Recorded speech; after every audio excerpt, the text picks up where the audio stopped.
ആയിരുന്നു, ഒരു mini budget പോലെ ആയിരുന്നു ഈ പ്രഖ്യാപനങ്ങളെന്ന് പൊതുവെ പറയുന്നുണ്ട്. സാധാരണ നിലയിൽ നിന്നൊരല്പം വ്യത്യസ്തമായിരുന്നു ഈ പ്രഖ്യാപനങ്ങൾ എന്നത് വ്യക്തമാണല്ലോ. അതായത് പൊടുന്നനെയുള്ള പ്രഖ്യാപനങ്ങൾ, അതും ക്ഷേമ പദ്ധതികളെല്ലാം ഒരുമിച്ച് വർദ്ധിപ്പിക്കുന്ന ഒരു സാഹചര്യം ഉണ്ടാകുന്നു. എന്തുകൊണ്ട് ഈ കഴിഞ്ഞ കാലഘട്ടങ്ങളിൽ ആനുപാതികമായൊരു വർധനവ് നടത്തിയിരുന്നുവെങ്കിൽ ഇതിൻ്റെ ആനുകൂല്യം നേരത്തെ തന്നെ കിട്ടുമായിരുന്നല്ലോ എന്ന സംശയം ഉയരുന്നു. എന്താണ് അതിന് മറുപടി? ശ്രീ കെ പി അഭിലാഷ്, ഈ പാനലിന്റെ ബാലൻസിങ് അങ്ങ് ശ്രദ്ധിക്കേണ്ടതായിരുന്നു. UDF വേണ്ടി 2 പേരാണ് ഈ ചർച്ചയിൽ പങ്കെടുക്കുന്നത്, BJP വേണ്ടി ഒരാൾ പങ്കെടുക്കുന്നു. ആകെ ഈ പാനലിൽ 4 പേരാണ്. ഈ ക്ഷേമ പ്രവർത്തനങ്ങളെല്ലാം പ്രഖ്യാപിച്ച സംസ്ഥാന സർക്കാരിന്റെ പ്രതിനിധിയായിട്ട് 4-ൽ 1 അതിരിക്കട്ടെ, അത് നിങ്ങളുടെ ഒരു സമയക്കുറവുമില്ല. താങ്കൾ എല്ലാ ഘട്ടത്തിലും ഞാൻ താങ്കളിലേക്ക് വന്നു. ഞാന് എന്റെ ബഹുമാന്യ സുഹൃത്ത് BJP സുഹൃത്ത് പറഞ്ഞതിൽ ആദ്യം പ്രതികരിച്ചിട്ട് മറ്റതിലേക്ക് കോൺഗ്രസിന്റെ പ്രതിനിധിയിലേക്ക്. ഒന്ന്, ഇവര് ഈ പറഞ്ഞുകൊണ്ടിരിക്കുന്ന കാര്യങ്ങളിലെല്ലാം സ്ഥിരമായി പറയുന്ന ഒരു കാര്യമാണ് സുരേഷ് ഗോപി ലൈൻ കണക്ക് കൊടുക്കുന്നില്ല. ഈ സാധാരണക്കാരെ കുറച്ചുപേരെ വേണമെങ്കിൽ തെറ്റിദ്ധരിക്കാം, കുറച്ചു നാളത്തേക്ക് തെറ്റിദ്ധരിപ്പിക്കാം. ഈ കണക്കെന്ന് പറഞ്ഞാൽ സെൻട്രൽ ഗവൺമെന്റ് കൊടുക്കുന്ന പണവും കേരളത്തിന്റെ പണം കൂടി ചേരുമ്പോഴാണ് എക്സ്പെൻഡിച്ചർ വരുന്നത്, ചെലവാക്കൽ വരുന്നത്. ആ ചെലവാക്കലിനകത്ത് സെൻട്രൽ ഗവൺമെന്റിന്റെ 60% കിട്ടുമ്പോഴാണ് സംസ്ഥാന ഗവൺമെന്റ് 40% ചെലവാക്കേണ്ടി വരുന്നത്, അല്ലെങ്കിൽ തിരിച്ച്. അപ്പോ ഈ കണക്കിനെ സംബന്ധിച്ച് ഞാൻ ഒറ്റ വാചകം കൊണ്ട് ആ പ്രശ്നത്തിന് മറുപടി ഉണ്ടാകും. ശ്രീ അഭിലാഷ് ഉൾപ്പെടെയുള്ള മാധ്യമ പ്രവർത്തകർക്ക് ഞാൻ രാഷ്ട്രീയ പ്രതിനിധികളെ മാറ്റി വെക്കുന്നു, അവർ 2 പേരെയും. അതിന്റെ ഒരു രാഷ്ട്രീയ ഉദ്ദേശം കൂടിയാണ് പറയുന്നത്. ഈ ചൂരൽമല പ്രശ്നത്തിൽ സുപ്രീം കോടതിയിൽ കേസ് ചെല്ലുമ്പോൾ അവിടെ കേന്ദ്ര ഗവൺമെന്റ് വാദിച്ചത് ചൂരൽമലയിലെ കണക്ക് തരാഞ്ഞിട്ടാണ് ഞങ്ങൾ വായ്പാ കുടിശ്ശിക എഴുതള്ളാത്താണെന്നോ പറഞ്ഞത്? അതോ സെൻട്രൽ ഗവൺമെന്റിനോട് ഈ സുപ്രീം കോടതി പറഞ്ഞെന്താ? രാഷ്ട്രീയക്കാർ പറയുന്നതിനേക്കാൾ ശക്തമായ ഭാഷയിലാണ് അവർ പറഞ്ഞത്. അതുകൊണ്ട് ഈ കണക്കിന്റെ കളി അവിടെ മാറ്റിവെയ്. കണക്ക് എന്നുള്ളൊരു വിഷയം central government ministers Suresh Gopi അല്ല, സെൻട്രൽ ഗവൺമെന്റിന്റെ ഉത്തരവാദപ്പെട്ട മന്ത്രാലയോ പ്രധാനമന്ത്രിയോ അതുപോലുള്ള ആളുകളോ ഇന്ന് വരെ അത്തരം ഒരു ആക്ഷേപം ഉന്നയിച്ചിട്ടില്ല. അവരുടെ ഉയർന്ന മന്ത്രാലയങ്ങൾ, ധനമന്ത്രാലയം ഉന്നയിച്ചിട്ടില്ല. രാഷ്ട്രീയ കാര്യങ്ങൾ മാത്രമാണ് ഇത്തരം ഒരു വാക്ക് ഉപയോഗിക്കുന്നത്. അല്ലാതെ സാമ്പത്തിക വിഭാഗം അങ്ങനെ ഒരു ആക്ഷേപം കേരളത്തിനെതിരായിട്ട് ഉന്നയിച്ചിട്ടില്ല. നിങ്ങൾ എത്രയല്ല ആക്ഷേപം ഉന്നയിച്ചാലും ഈ കണക്ക് പിണറായി വിജയൻ കൊണ്ടുപോയി കൂട്ടിവെച്ചിട്ടൊന്നുമില്ല. ഓരോ ഡിപ്പാർട്ട്മെന്റും അവർക്ക് അവരുടെ സ്കീമുമായി ബന്ധപ്പെട്ട അക്കാര്യത്തിൽ കൃത്യമായ കണക്ക് കൊടുക്കുന്നു എന്നുള്ള, കണക്ക് കൊടുക്കാത്തല്ല. ഇനി ഞാൻ വേറൊരു കാര്യം ചോദിക്കട്ടെ, ഇവിടെ ഈ ഗവൺമെന്റിന്റെ അഴിമതി മറയ്ക്കാനാണെന്നുള്ളത്. ഈ രാജ്യം കണ്ട ഏറ്റവും വലിയ അഴിമതിയായിട്ട് സുപ്രീം കോടതി വിലയിരുത്തിയത് ഏതാണ് അഭിലാഷ്? രാജ്യം കണ്ട ഏറ്റവും വലിയ അഴിമതികളിൽ ഒന്നാണ് ഇലക്ട്രൽ ബോണ്ട്. ആ ഇലക്ട്രൽ ബോണ്ട് അഴിമതി പുറത്തു കൊണ്ടുവന്ന ആരാ? CPIMന്റെ ജനറൽ സെക്രട്ടറി ആയിരുന്ന സീതാറാം യെച്ചൂരി. എന്തുകൊണ്ടാണ് അദ്ദേഹം പുറത്തു കൊണ്ടുവന്നത്? CPM 10 പൈസ വാങ്ങിക്കില്ല. അല്ല, പറഞ്ഞിട്ടെ, എനിക്ക് ഒരുപാട് കാര്യങ്ങൾ പറയാനുണ്ട്. CPM 10 പൈസ അങ്ങ് ശരി എന്ന് പറഞ്ഞ് തീർക്കാൻ പറ്റില്ല.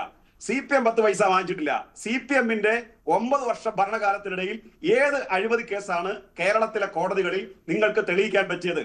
അതുപോലെ നിങ്ങൾ 25 വർഷമായിട്ട് ഉന്നയിക്കുന്ന എല്ലാ കേസുകളും ഇന്ന് അന്തരീക്ഷത്തിൽ പറന്ന് അത് ഇല്ലാതായി മാറിയുണ്ടായി. എക്സാലോജിക്ക് ആയിക്കൊള്ളട്ടെ, പിന്നെ ലാവലിനായിക്കൊള്ളട്ടെ, കമല ഇന്റർനാഷണൽ ആയിക്കോട്ടെ, ഈന്തപ്പഴത്തിലെ സ്വർണ്ണം ആയിക്കൊള്ളട്ടെ, ഖുറാനിലെ സ്വർണ്ണം ആയിക്കൊള്ളട്ടെ, തുടങ്ങിയിട്ടുള്ള ഗവൺമെന്റിനെതിരായിട്ട് പറഞ്ഞ എല്ലാ കാര്യങ്ങളും വെള്ളത്തിൽ വരച്ചതുപോലെയായി. ഒന്നുപോലും നിങ്ങൾക്ക് സമൂഹത്തെ ബോധ്യപ്പെടുത്താൻ കഴിഞ്ഞിട്ടില്ല. ഇനി കോൺഗ്രസിന്റെ പ്രതിയിലേക്ക് വന്നാൽ, അദ്ദേഹം എന്തിനാണ് ഇങ്ങനെ BJPയുടെ ഗവൺമെന്റിന് വേണ്ടി വക്കാലത്ത് എടുക്കുന്നത്? സർ, ഞങ്ങളുടെ പ്രകടന പത്രിക പറഞ്ഞത്, നിങ്ങളെ ഞാൻ വെല്ലുവിളിക്കാന്ന വാക്കൊന്നും ഞാൻ ചർച്ചയിൽ പറയുന്നില്ല. നിങ്ങൾ CPIMന്റെ ഇടതുപക്ഷത്തിന് പ്രകടന പത്രികയുടെ വരികളുണ്ടെന്ന് വായിച്ച് കേൾപ്പിക്കണം. ഡെയിലി വേജസിലെ ജോലിക്കാർക്കാണ് നമ്മൾ 700 രൂപ പ്രഖ്യാപിച്ചത്. അത് 700 രൂപ കൊടുത്തിട്ടുമുണ്ട്. ആശ ഡെയിലി വേജസ് അല്ല.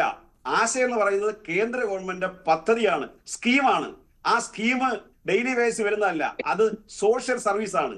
ആ സോഷ്യൽ സർവീസിന് നമ്മൾ കൊടുക്കുന്ന, സംസ്ഥാന ഗവൺമെന്റ് കൊടുക്കുന്നത്, ഈ ഇതുവരെ കൊടുത്തുകൊണ്ടിരുന്ന ഒരു സഹായധനമാണ്. സെൻട്രൽ ഗവൺമെന്റ് അതിൽ തുക വർദ്ധിപ്പിക്കാൻ തയ്യാറായിട്ടില്ല. നിങ്ങൾ പറയുന്നത് ഈ ആശയുടെ സമരം വന്നത് മുതൽ നിങ്ങൾ പറയുകയാണ് 700 രൂപ കൊടുക്കാവുന്ന. അത് SUCക്കാർ നടത്ത പ്രചരണമാണ്. 700 രൂപ കൊടുക്കാമെന്ന് ഇടതുപക്ഷ മുന്നണിക്ക് പറയാനേ പറ്റില്ല. കാരണം എന്തുകൊണ്ടെന്ന് വെച്ച് കഴിഞ്ഞാൽ, അത് ഡെയിലി വേജസിന്റെ പരിധിയിൽ വന്നാൽ ആശ മാത്രമല്ല, ആശയ ഡെയിലി വേഴ്സ് ആക്കിയാൽ അത് ആരെ ഡെയിലി വേഴ്സ് ആക്കി പ്രഖ്യാപിക്കേണ്ടത്? കേന്ദ്ര ഗവൺമെന്റ്.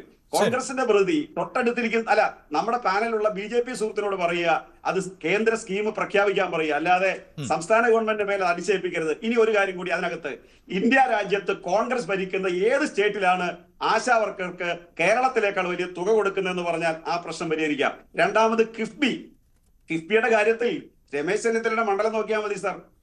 പരവൂർ പോയിട്ട് VD സതീശന്റെ മണ്ഡലം നോക്കിയാൽ മതി. ഇപ്പൊ ഗവൺമെന്റ് കൊടുത്തിട്ടുള്ള ആനുകൂല്യങ്ങൾ ഓരോ മണ്ഡലത്തിലേക്കും 96,000 കോടി രൂപയുടെ വികസന പ്രവർത്തനങ്ങളാണ് കിഫ്ബി വഴി നടപ്പിലാക്കിയിട്ടുള്ളത്. 937 സർ 937 സ്കൂൾ കെട്ടിടങ്ങൾ ഉദ്ഘാടനം ചെയ്ത ഈ 9 വർഷക്കാലം കൊണ്ട് ഉദ്ഘാടനം ചെയ്ത ലോകത്തിലെ ഏക വിദ്യാഭ്യാസ മന്ത്രിയുടെ പേരാ ശിവൻകുട്ടിയും മുഖ്യമന്ത്രിയുടെ പേരാ പിണറായി വിജയൻ. 937 സ്കൂൾ കെട്ടിടങ്ങൾക്ക് കല്ലിടുകയല്ല ചെയ്തത്, ഉദ്ഘാടനം ചെയ്ത. കേരളത്തിലെ സർക്കാർ ആശുപത്രികളിലൊക്കെ പശ്ചാത്തല സൗകര്യം വർദ്ധിച്ചത് ആളുകൾ വ്യക്തിപരമായിട്ട് വീട് വെക്കുന്നത് പോലല്ല. കിഫ്ബി പണം ഉപയോഗിച്ച് കേരളത്തിൽ 10, 12, 15 നിലകളുള്ള കെട്ടിടങ്ങൾ ഉണ്ടാക്കി കൊടുത്ത് പശ്ചാത്തല സൗകര്യം വർദ്ധിപ്പിച്ചത് ഈ കിഫ്ബിയുടെ പണം ഉപയോഗിച്ചിട്ടാ, അല്ലാതെ വെറുതെ ഉട്ടോപ്യൻ സിദ്ധാന്തം പ്രകടന പത്രിക പറഞ്ഞല്ല.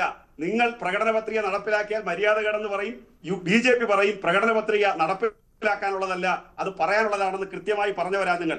ഇനി നമ്മുടെ വേറൊരു കാര്യം കൂടി നിങ്ങൾ മനസ്സിലാക്കേണ്ടത്, കേരളത്തിന്റെ നേട്ടങ്ങളാണ് പലതും BJPയുടെ പൈസ അനുവദിക്കാത്തതിന്റെ ഒരു കാരണം. അവർ പറയുന്നത് നിങ്ങൾക്ക് ഇന്ത്യയിലെ ആദ്യത്തെ 12 PH സെന്റർ കേരളത്തിനാ, PH സെന്ററിന് പണമില്ല. അദ്ദേഹം ഇവിടെ പറഞ്ഞത് മരുന്ന് കൊടുക്കുന്നതും ആശുപത്രി മെച്ചപ്പെട്ടത് കേന്ദ്ര ഗവൺമെന്റ് സഹായമാണെന്ന്. സർ, UP-യിൽ 1000 കുഞ്ഞുങ്ങൾ ജനിച്ചാൽ 40 കുട്ടികൾ മരണത്തിന് കിടക്കുന്നു. കേരളത്തിൽ 1000 കുഞ്ഞുങ്ങൾ ജനിച്ചാൽ 4 കുട്ടികൾ മരണത്തിൽ കിടക്കുന്നു. ഇതെന്താ ഈ UP-ക്ക് സഹായിക്കാത്ത? എന്താ ബീഹാറിന് സഹായിക്കാത്ത? കേരളത്തെക്കാൾ കൂടുതൽ പൈസ നിങ്ങൾ കൊടുത്തിട്ടും എന്താണ് അവിടെ ആരോഗ്യരംഗത്ത് മെച്ചപ്പെടൽ ഉണ്ടാകാതെ?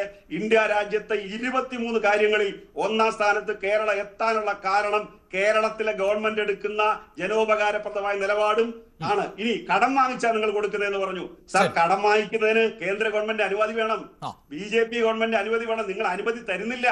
ഞങ്ങൾ നിയമപരമായി കടമെടുക്കാനുള്ള അവകാശം കോടതി പോയിട്ടാണ് ഉറപ്പാക്കുന്നത്. NHM കേന്ദ്ര ഗവൺമെന്റ് സ്കീമാ, ശമ്പളം കിട്ടുന്നില്ല. ഞാനൊരു ജനപ്രതിനിധി കൂടിയാണ്. NHM-ന്റെ ശമ്പളം കിട്ടുന്നില്ല, SSKയുടെ ഫണ്ട് കിട്ടുന്നില്ല. ഇതെല്ലാം തരാതിരുന്നുകൊണ്ടാണ് നിങ്ങൾ ഈ സമീപനം എടുക്കുന്നത്, അല്ലാതെ കേന്ദ്ര ഗവൺമെന്റ് സഹായിച്ചത് കൊണ്ടല്ല നമ്മുടെ നാട്ടിൽ മരുന്ന് വാങ്ങിക്കുന്നതെന്നുള്ള യാഥാർത്ഥ്യബോധം നിങ്ങൾ ഉൾക്കൊള്ളണം. ഞാൻ അവസാനിപ്പിക്കുകയാണ്. ശ്രീ ആർ വി രാജേഷ് സൂചിപ്പിച്ചതുപോലെ അദ്ദേഹം പാനലിനെ കുറിച്ച് പറഞ്ഞുവെങ്കിലും 3 രാഷ്ട്രീയ പ്രതിനിധികൾ എന്ന നിലയിലാണ് ഞാൻ അവരെ ക്ഷണിച്ചത്. ഒപ്പം CP ജോണിനെ സംബന്ധിച്ചിടത്തോളം ഒരു സാമ്പത്തിക വിദഗ്ധൻ എന്ന ഒരു പശ്ചാത്തലം കൂടിയുണ്ട്. ആ ഒരു സാഹചര്യത്തിൽ കൂടിയാണ്, അതിനപ്പുറത്തൊരു ഏകപക്ഷീയമായ പാനൽ എന്ന് ദയവായി കരുതരുത്.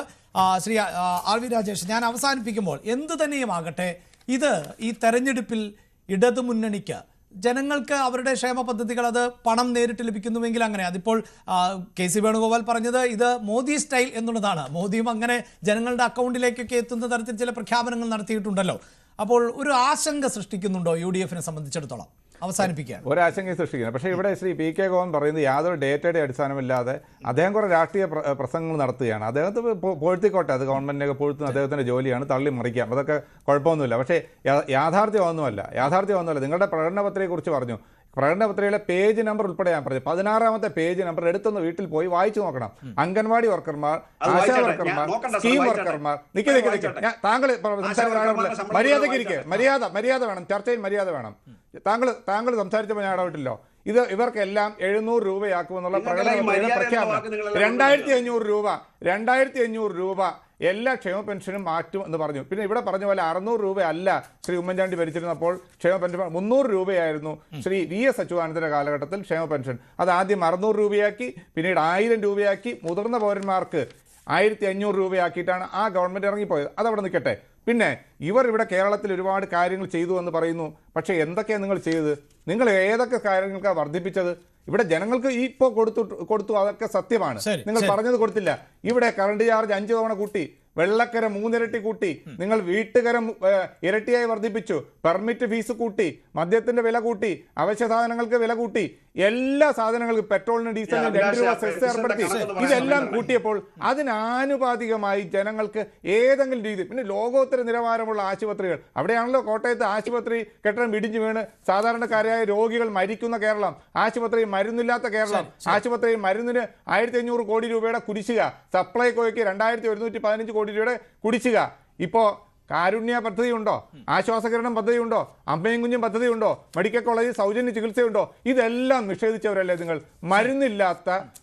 ആശുപത്രിയിൽ പോയാൽ ചികിത്സയ്ക്ക് ആ രോഗികൾ ഉപകരണങ്ങൾ വാങ്ങിക്കൊടുക്കേണ്ടി പോകുന്ന കേരളം, അത്ര ഗതികേടിലേക്ക് കേരളം പോകുമ്പോഴാണ് നിങ്ങൾ പറയുന്നത് കേരളത്തെ അന്താരാഷ്ട്ര നിലവാരമാക്കി ലോകോത്തര നിലവാരം. അതൊക്കെ നിങ്ങൾ പറയാം. ഈ നെൽകർഷകർക്ക് PRS വായ്പയാണ് കൊടുക്കുന്നത്. അവരെ കടക്കടിയിലാക്കുന്ന, കർഷകരെ കടക്കടിയിലാക്കുന്ന അവരുടെ പേരുള്ള PRS വായ്പയായിട്ടാണ് ഗവൺമെന്റ് കൊടുക്കുന്നത്. അല്ലാതെ നിങ്ങൾ പറയുന്ന പോലെ ഗവൺമെന്റ് ഗ്യാരണ്ടിയാ കൊടുക്കുന്നത്. അത് ഗവൺമെന്റ് ഇപ്പോ അവർക്ക് സമയത്തിന് കർഷകർക്ക് പണം കൊടുക്കാത്തതുകൊണ്ട് അവരെല്ലാം കടക്കടിയില്ല. ബാങ്കിന്റെ അവർ ഡെപ്റ്റേഴ്സ് ആണ്, അവർ കടക്കാരാണ്, അവർക്ക് ലോൺ കിട്ടില്ല, അവർക്ക് ഒരു ആനുകൂല്യം ബാങ്കിൽ കിട്ടില്ല. ആ രീതിയിലേക്ക് കർഷകരെ എത്തിച്ചത് നിങ്ങളാണ്. നിങ്ങളുടെ ചർച്ചയുടെ ആദ്യഘട്ടത്തിൽ ശ്രീ ഗോപൻ ദയവായി ക്ഷമിക്കാം. വളരെ പെട്ടെന്ന് പറഞ്ഞ് അവസാനിപ്പിക്കാം. 1 മിനിറ്റ് എനിക്ക് തന്നാൽ മതി. ഞാൻ പെൻഷന്റെ കണക്ക് വായിക്കാം. 100 രൂപയാണ് ഉമ്മൻചാണ്ടി പെൻഷൻ വർദ്ധിപ്പിച്ചത് 5 കൊല്ലക്കാലത്തിനിടയിൽ.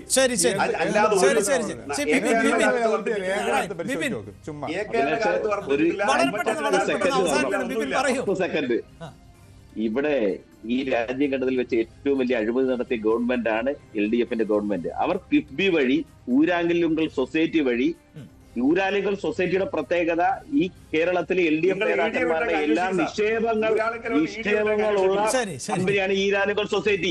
അതുവഴിയാണ് നിങ്ങൾ അഴിമതി നടത്തുന്നത്. ഈ കേരളത്തിലെ എല്ലാ പദ്ധതികളും നിങ്ങൾ നടപ്പിലാക്കുന്നത് ഊരാലുങ്കൽ സൊസൈറ്റി വഴിയാണ്. നിങ്ങൾ ഊരാലുങ്കൽ സൊസൈറ്റി വഴി നിങ്ങൾ നടത്തുകയാണ് അഴിമതി. തെരഞ്ഞെടുപ്പ് അടുത്തിരിക്കും.